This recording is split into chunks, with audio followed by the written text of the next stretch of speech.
Hi, everyone. Welcome back to the Regenerative Business Podcast. As you know, I am Sam Garcia, and I have a special guest today. You may or may not know her.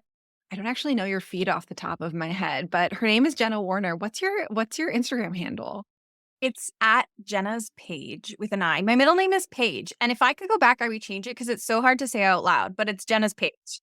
So you might know her from Instagram because she has an amazing account with tons and tons and tons of resources on it and a great following. So Jenna's Page. But Jenna Warriner is a marketing coach, social media management agency owner, and host of the Shiny New Clients podcast. Through her program, Magic Marketing Machine, she simplifies Instagram marketing and teaches small business owners and freelancers how to create a gorgeous, sustainable online presence and turn their followers into clients. Hi, Jenna. Hi, how are you? Good. How are you? So good. Happy to be here. We had such a blast last time over on my podcast when you were the guest, and now the roles are reversed. I know. So we are here. I was on Jenna's podcast a few weeks ago. As I just said, Shiny New Clients. And we went like pretty deep into mindset work. That was the surprising focus. The people love it, though. The people love it. I'm like, well, the thing is like I've been having this. I never go through into like a new year in December and January. It feels like the wrong time to like start thinking about goals for whatever reason. It's just like never the right reset. So right now I'm kind of in this setting big new goals phase of the year. And it always comes back to mindset work. It really does. Man, my year starts in September. Like come September, I always want new clothes because of all of the programming of like getting new back to school clothes from my upbringing.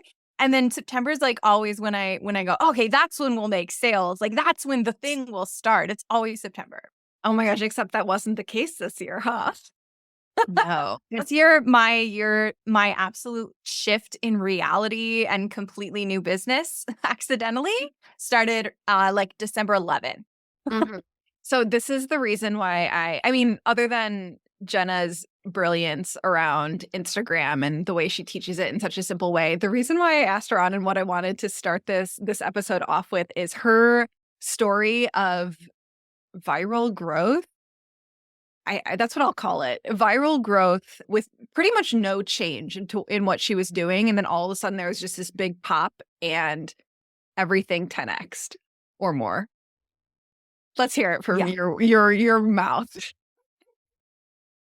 Okay, so I have had a social media management agency for like 7 years. I got into it. I started as like your classic solopreneur managing small business owners' social media. And then I had a small team of contractors to help me. And it grew from there. And then I launched my program, Magic Marketing Machine. And at the time, I had maybe 1,000 followers, like somewhere around that mark, teaching small business owners how to create more content, create better content. And the kicker, actually get clients from your Instagram content. And this was my business. This is what I was doing, and I was pretty successful at it. And I only had 1,000 followers at that point because I had never really invested in my own presence, because I had learned everything I knew from running a variety of small business owner accounts. I also had a lot of short-term clients because I worked in the film industry. So I would like take on the socials for a TV show or a web series or whatever and run with that. So I'd actually had a tremendous amount of experience in a short amount of time. And then a business coach was like, you should really grow your own. I'm like, yeah, sure. So because of that, like my methodology has always been, you don't need a bazillion followers to get clients. Like actually, I literally posted on Instagram this morning, you need one ideal follower to get one ideal client. And because a lot of the people that I work with, like, coaches and service providers, you have a relatively high ticket. Like if someone's paying $1,000 to work with you, you don't need 100,000. Well, I should say $1,000 a month, but you don't need 100,000 people come like swarming you, right? You probably wouldn't even be able to handle it. You'd be overwhelmed. You'd have a wait list for years, right? And wait lists are sexy, but yeah. I love it. You don't need 100,000 people in there. I love this so much. But so how long were you were working with a ton of people and running their social media, and you were building your own process and really getting your feet wet and hands dirty, both of those. Oh, Um, yeah. I like that. and then you started doing it for yourself. How long were you really doing it for yourself before December 11th? The day. The day things change. Well, see, here's the thing. How when you have any sort of expertise, it can be hard to shine the light on yourself and do it for yourself. Like the hairstylist with Yeah. dirty hair type of thing and their roots showing. That was me. So I started taking my own presence a little bit more seriously, but then I got like really into TikTok over the pandemic and I started doing that instead. And I abandoned my Instagram. Like I never put a whole lot of love into her, but I also didn't need to, right? Like she's Yeah. chugging along. My business is chugging along. I would live launch my program a few times a year, have relatively successful launches. Like my first launch was 10K. So I was like, oh, great, it's up from here, hopefully.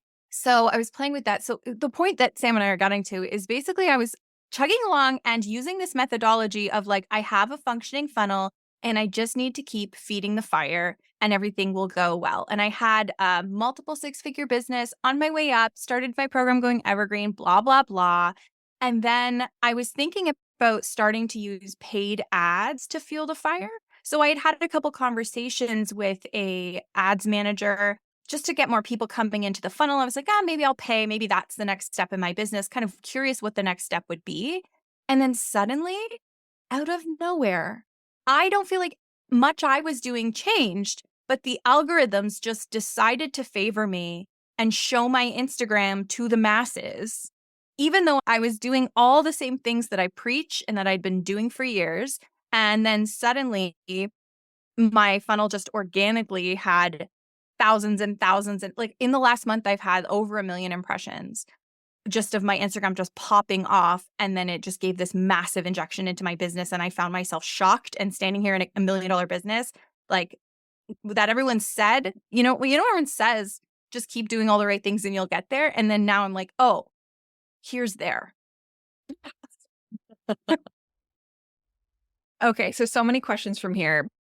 You had, to summarize, you had a multiple six-figure business already going on, this hybrid of agency work where you're doing stuff for clients and also running essentially a digital course that people could join, and having your personal Instagram funnel mainly into your digital course, not really into your agency because that was kind of feeding itself, right? Yeah, like we were pretty much always at capacity with a small number of clients, and to bring on more people meant hiring more people. So it's kind of just keeping her at a dull roar. Mhm. And we also like to take the summers off because we're lake people. Like people. You know. And then it popped. And what I think was so cool about this and is a differentiator is that from what I've heard from you, your conversion rate was pretty much the same. You have this like masterclass going into your digital course that is the way to get into your digital course. There's no other way to enter into it. And you have a specific conversion rate. And all of a sudden you are flooded with traffic and visibility, and your conversion rate pretty much stayed the same. And I think this is so cool because it's a testament to continuing on with what you know is truth, what you know is right. And instead of like going some like, oh, I'll just start doing ads, or, oh, I'll start on this crazy new tactic, which could fuck with your conversion rate 100%. It could have gone from like, I'm making up numbers right now, from like a 10% conversion rate to a 1% conversion rate. And then you like really wouldn't have had that continued success, or like it would have been a fraction of the success that you did get on December 11th. Yeah. And so the thing is, like, on that day, because people are wondering, well, what literally changed, Jenna? Like, obviously something changed. And there was a video that popped off. And sometimes when you have one video kind of start getting a lot of traction, it brings others along with it. Yeah. And I wasn't a one-hit wonder. Like, I'd been making this content for years. When I grew my TikTok, and now my Instagram like is way beyond my TikTok, but when I grew my TikTok, I was doing 3 videos a day and worked like, because that's what everyone said you had to do. And it worked, but it's just not realistic for most people. Yeah. But like, I'm no stranger to content. So this one video, I had actually covered those same points that I was making in it many times. But it was this one that really popped off.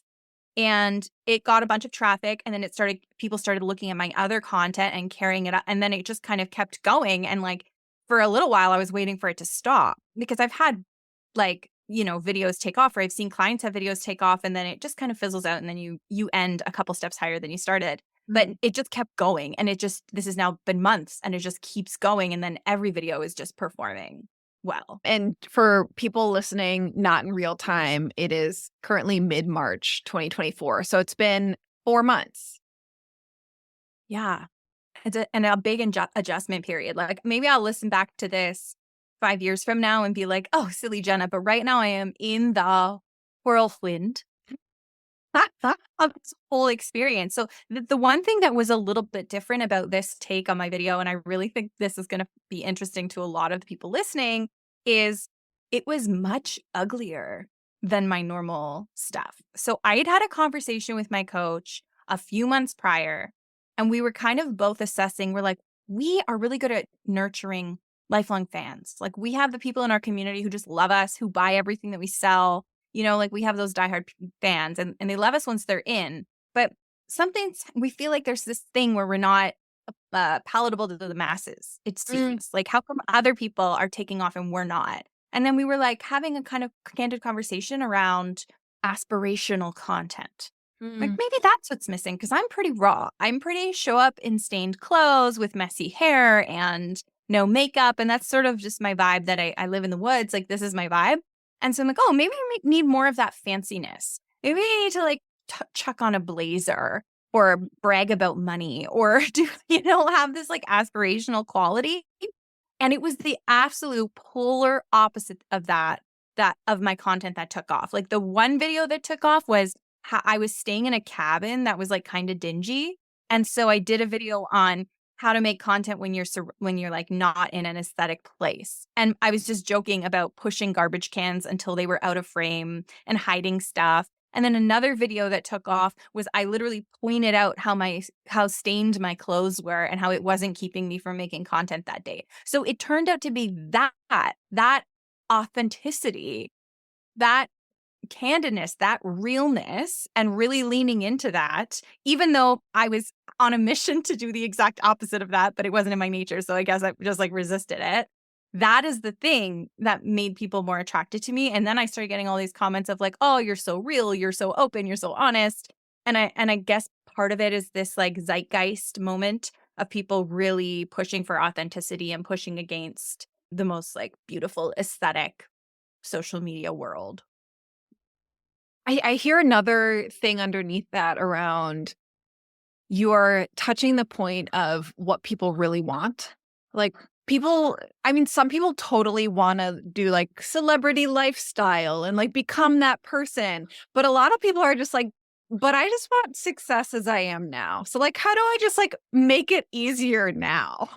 Oh, I love that. It's like the true Google search. It's like, but how do I make a reel and not have to change my clothes? Like that's what I want to know. Yeah. I mean, so much. It's funny because like we, last time we talked, we got in a mindset, but so much of this is mindset and people feeling like they need to look a certain way or need to be a certain person before they'll find success. Yeah. And, we're like searching. Like, when will I discover that thing about me that I can change in order to be, when it's really like, when can I just show up as I am and open my heart and feel confident enough to do that? And that's what brings people in. Yeah. Maybe. Oh, that's so good. So the other part of this that I really want to dig into is, what were you consistent with? What were the things that you were really a part of this process that you do that you had been doing for years, that you were continuing to do, that has taken you along? Because most people listening to this we have a lot of coaches, we have a lot of service providers, all of them are online business owners, and most, if not all of them, are on Instagram. And so many of my clients, I hear, they're like, I just want to get fucking off Instagram. I want to hire a social media manager. I want to like, how do I make this easier? And not necessarily because they truly want to get off Instagram, but because it's such a time suck right now. And I know that's kind of You teach the opposite. Yeah. Yeah. I mean, so there's so much there. Like, how do I get off of it because I hate it? How do I make it not a time suck? And what should I continue to do consistently? Consistently showing up and figuring out what in your life is keeping you from doing that and being super practical about it. So if the actual process of filming a reel means you need to balance all of your phone on a pile of shit and wait until there's sunlight, buy a ring light. Like, let's try and eliminate those problems super practically. If the act of, finding a photo to post means you scroll through your phone and then you find all these like images you screenshot as kind of a to-do list, and now you're overwhelmed by all of the pictures of your dog, like, organize your photos. If you need more phone storage, do that. So sometimes it's about finding those super practical things that are like hanging you up and actually being aware enough to pinpoint it. Like, I started writing a post and now I hate Instagram, and all I can think about is I hate Instagram. Hold the phone. Let's go back a beat. What just happened? Do I not know what to write? Do I not know who I'm talking to? Am I not sure why I'm bothering to post today? Do I have that other person in my same industry that I'm following in my head and I'm comparing myself to them? Like, can we just take a beat and figure out what it is that's slowing you down and what it is that you hate, and eliminate those things one by one? Mm. I love that. That's so good. My guess is I would guess for most people, most of my people, it is this comparison. They spend a lot of time on Instagram because it's quote unquote work. It's like, okay, well, that's not actually work. And actually creating the content outside of it, outside of the program or outside of the app is probably a good use of time. Unfollowing people that trigger you, you're allowed to do that. You're allowed to unfollow Mhm. people that trigger you, even if you're quote unquote doing market research or quote unquote trying to learning from them. If you're like, you want to be aware of what they're doing so you can learn from them. And I think a lot of people are overwhelmed on the creative side. There's either the people who are writers and they're like, oh, but I have to do carousels or reels in order to match it with the writing that I already naturally write it, or they're the opposite of people being like, I don't want to write all the time and I have to do it, write a ton. It takes me so long. Do you have anything to say to those two people? Well, I definitely have one to the person scrolling. Mm. Stop scrolling. In my program, we teach a 15-minute daily engagement strategy, and the goal is after that, turn your phone off. And if you want to go back later to scroll for fun or go through TikTok to find feta cheese recipes or whatever, do that for fun, but don't get it confused with work. Mm-hmm. Don't believe very many people when they say that they can watch another creator in their space's content and not have some sort of voice of judgment or comparisonitis. If you can, great, that's good for you. But most people can't. There is that little tickle. And then for market research, the people who explode, the people who do good, aren't the people who go, this is what my industry posts, and then try and do the same. They're people who break the mold. So I'm actually annoyed right now because I hate when people say that to me, well, you don't understand, Jenna. As a realtor, we post X. No, stop it. Reinvent it. That's how you're going to make any sort of waves, right? Reinvent it. You don't need to watch. It's not market research to watch what other experts in your space are doing. What's better market research is to go to their post and read what the comments are. Read what their people are saying. Go talk to your people, set up a coffee date with your ideal client and just get them going and listen in. That is the market research that's going to actually improve your content and not just on some level make you a bit of a copycat. It's also a good networking strategy, but hey. This is so good. I'm curious with the quote unquote algorithm changes. How do you get past that? Are you always upfront and aware of what's happening with the algorithm, or do you try and bypass it, or are there some fundamental things that people need to know about it? Yeah. So with the algorithm, okay, when I teach all of this, I'm not leaning into tricks and tactics. If you find tricks and tactics fun, then we can use them. That's fun. But really, the only thing you need ever to become completely immune to all future algorithm changes of any kind, pause for suspense, is to know how to get engagement on your content. And furthermore, to be proactive about getting that engagement. So we hear engagement such a buzzword. Oh, I need more engagement. Oh, I'm not getting any more engagement. Oh, the social media manager on the podcast I just listened to said I need more engagement. But then we just hope for it when really you can be proactive about building your posts in order to get engagement. So whenever someone brings a post into Magic Marketing Machine and they say like, does anyone have any feedback on like how I could have got more engagement on this? My first question is usually, how did you want people to touch it? How did you design this to be touched?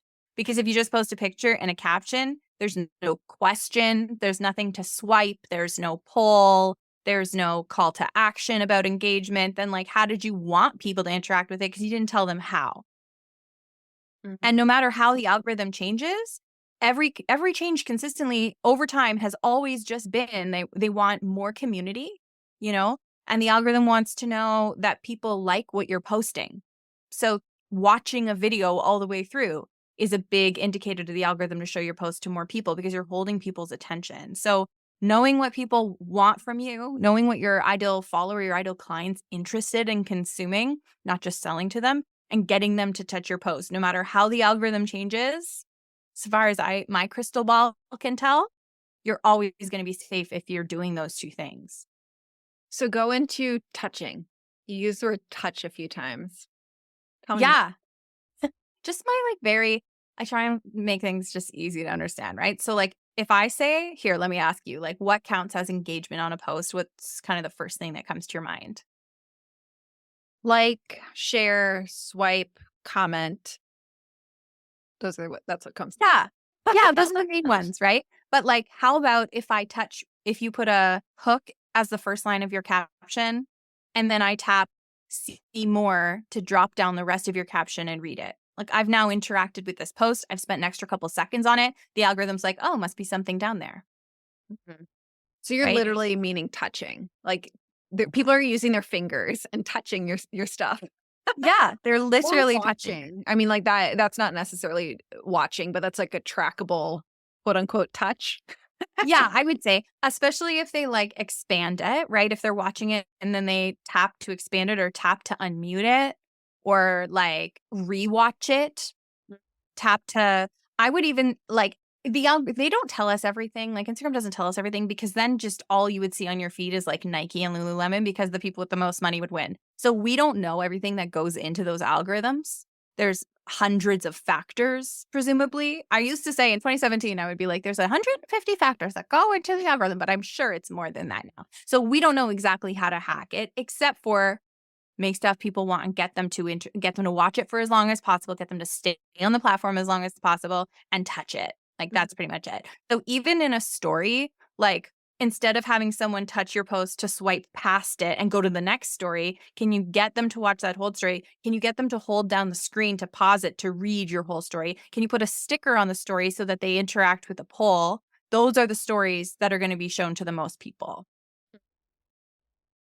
And then what comes to mind is like the balance of business owner and influencer. Cause like you don't want to like tip into it's like easy. The algorithm kind of or social media feeds into influencers. It's kind of, it all makes everyone want to become an influencer because that's what most people want on the social media platform, but it seems like a waste of time as a business owner. How do you juggle that of like you kind of have to do entertainment, you kind of have to do all these things, but we don't want just to become influencers. Yeah, so that comes back to your content strategy, making a content strategy that kind of acts as a checklist. Like, did I entertain them this week? Did I teach them this week? Did I show up as an expert this week? Did I sell them my freebie this week? Like, that's kind of how we create content strategies in my program is like, we make sure we're like hitting all of those marks. Are But those the the four other marks that you actually recommend, or are you just listing stuff off randomly?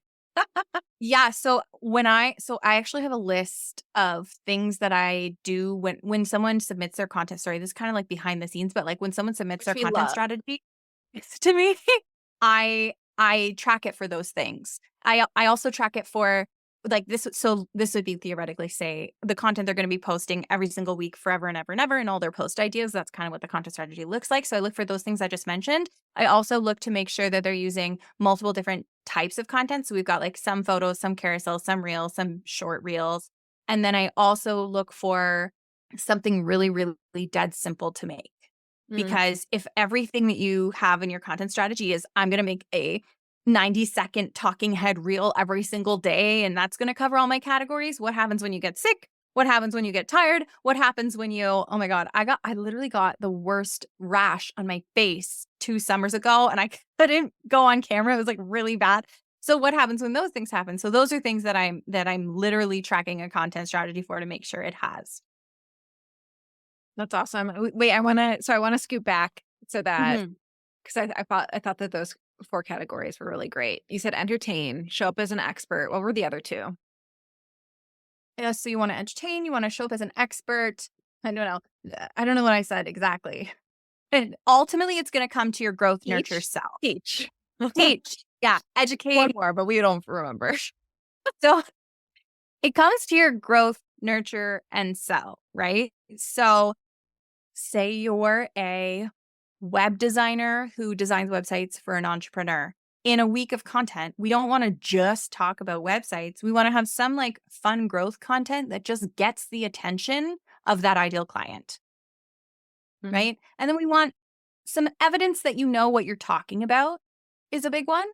So maybe that is a combo of, we do a big carousel that teaches something and they're learning and also going, oh, wow, she really knows what she's talking about. So that would kind of like tick both boxes. Mhm. I do a lot of edutainment. So I'm kind of combining educating with being funny. And then it kind of hits both those boxes. Mhm. And then I did say also sell them your freebie.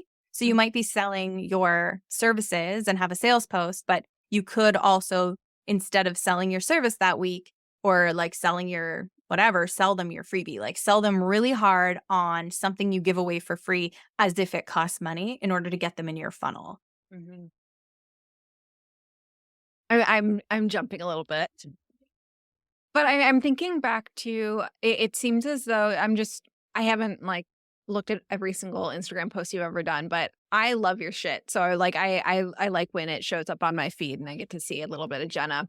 It seems like a lot of posts that you do, at least the real posts that you do, they're almost addressing the objection. Like the undercurrent is addressing the objection of either Instagram is too hard or reels are too hard or like I can't do this.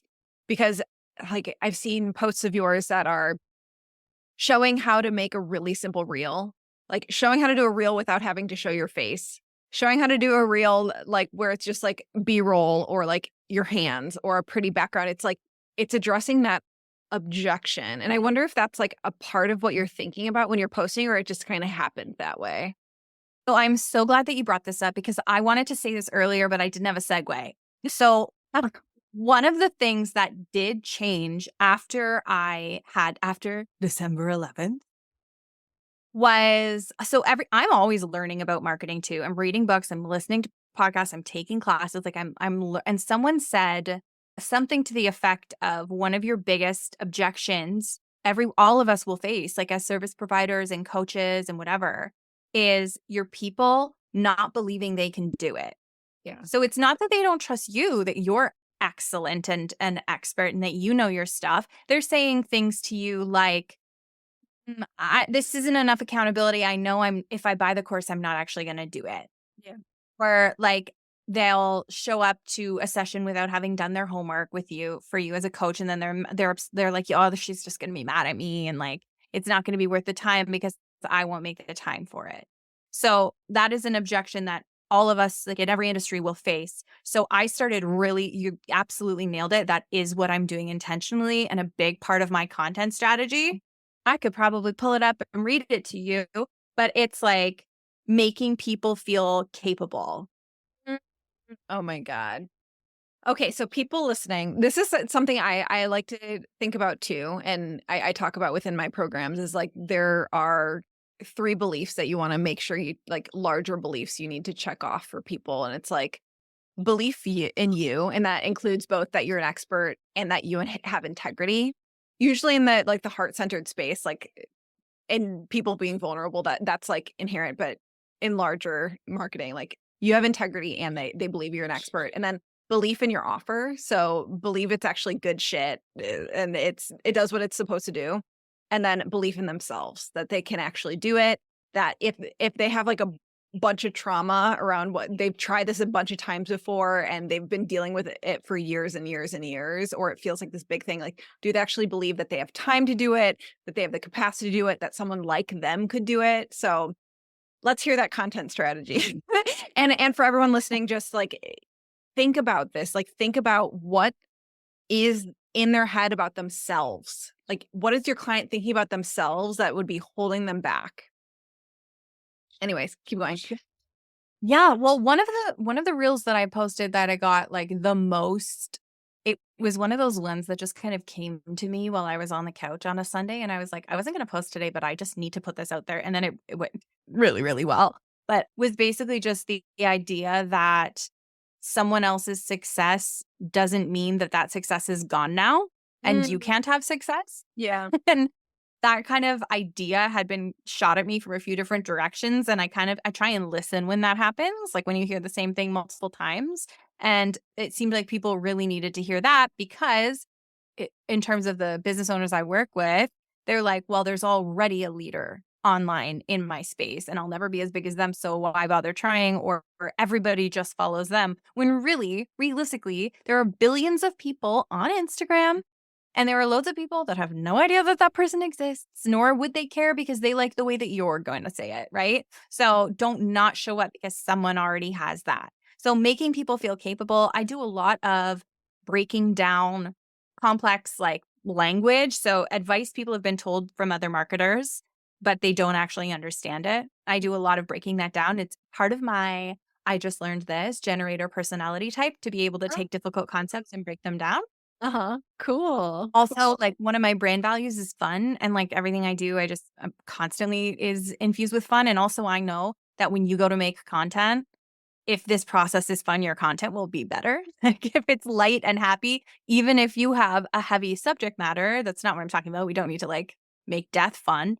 But if you go into it with that energy of experimentation and enthusiasm and excitement, your content's literally going to be better. So why would I teach you how to reverse objections in a way that brings us all down and makes us sad? Like, let's talk about it in a way that's positive and happy. And then you feel like you understand it and you go, oh, well, I want to work with Jenna because I want to hear her explain more things that way, like, et cetera, et cetera.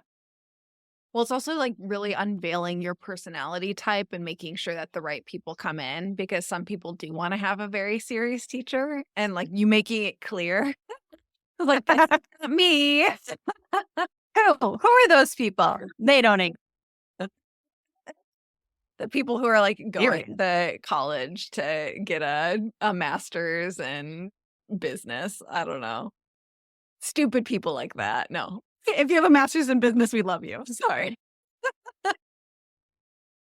Oh, well, this was so, so, so good, Jenna. Really, thank you for sharing your story. Thank you for sharing your expertise around this. This is such a big topic for people in my little ecosystem on the internet. And I know that so many people got so much value out of it. Where, if they want to keep going with you, where should they go next? Come say hi on Instagram at Jenna's page with an I. And also, I think linked in the show notes and in my Instagram bio, and I'm shouting it from the rooftop all the time, I have a free masterclass called How to Get Clients from Instagram Without Wasting Hours Glued to Your Phone. So you can watch that and take a whole bunch of strategies, actually break the kind of strategy I was spitballing to you today. We break that down in the masterclass. And then it also introduces how we can work together. Awesome. Thank you so much. Do you have any final message you want to give to people today? Yeah, actually, I do. I just want to remind them that I used to, so when I only had like 1,000 followers, people would be like, well, I don't trust her because she only has it. And then people say to me, like, I have more followers than the people that you've helped. So like, I don't, so that was like a detriment. But now that I have a bazillion followers, people are like, oh, well, Jen, it's different for you because you have bazillion. And so I'm like, can I win here? But I think the most important thing to know is just come back to like, You do not need 10,000 followers in order to get beautiful, brilliant, perfect clients from your content. And to try and ignore that number as best you can, use a strategy, keep showing up as yourself, keep showing up for the people. And that is really, at the end of the day, that's enough.